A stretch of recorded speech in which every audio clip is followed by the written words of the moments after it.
Hey everyone, welcome back to the channel. If you drive a modern car, chances are you've encountered this little guy, the auto stop-start system. It shuts off your engine when you're stopped to save fuel and reduce emissions. Sounds great, right? Well, not so fast. Today, we're diving into the hidden problems behind these systems that car makers don't always talk about. Buckle up, let's get into it. First off, let's talk about what this tech is supposed to do. The idea is pretty simple. When you stop at a light, your engine shuts off to save fuel and reduce emissions. Sounds great on paper, right? But as with most things, the reality is a bit more complicated. Let's start with the biggest concern I see: wear and tear. Now, car manufacturers will tell you they've beefed up the starters and batteries to handle all this extra work. And sure they have, but here's what they are not telling you. Number 1, oil pressure issues. Think about this for a second. Every time your engine starts up, there's a brief moment where oil pressure hasn't fully built up. In a normal car, this happens maybe once or twice a day, but with start-stop, we're talking dozens of times in a single commute. That adds up, especially on turbo engines, where that hot oil is crucial for cooling. Number 2, battery and starter problems. Yes, these cars use special AGM batteries and heavy-duty starters, but guess what? Those parts cost way more to replace. I'm talking 2 times more than regular parts. And trust me, they don't last 3 times longer.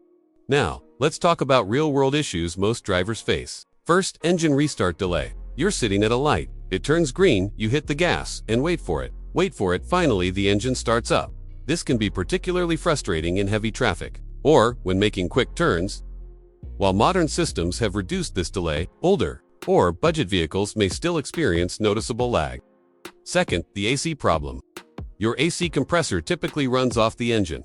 When the engine stops, so does your AC.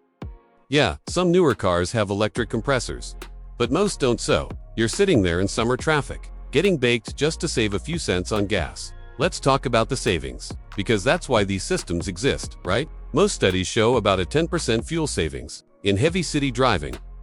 Sounds good until you do the math on a typical car. Getting 30 mpg driving 10,000 miles a year in the city, you're saving maybe $133 a year in gas at $4 per gallon. But here's the kicker: one replacement, a GM battery, can cost you more than a regular battery. So there goes a couple years of fuel savings right there. Now, here's my take on the auto start-stop system. Number 1, if you're buying a new car with this system, check if it can be permanently disabled. Some can, some can't.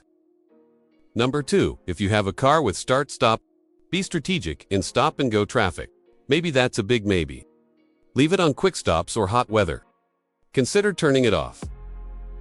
Number 3, and this is important, if you plan to keep your cars long-term, budget for those more expensive replacement parts and change your oil frequently. Bottom line, start-stop technology isn't all bad, but it's not the amazing fuel saver it's marketed to be. It's really just car manufacturers trying to meet emissions requirements in the cheapest way possible. And guess who ends up paying for it in the long run?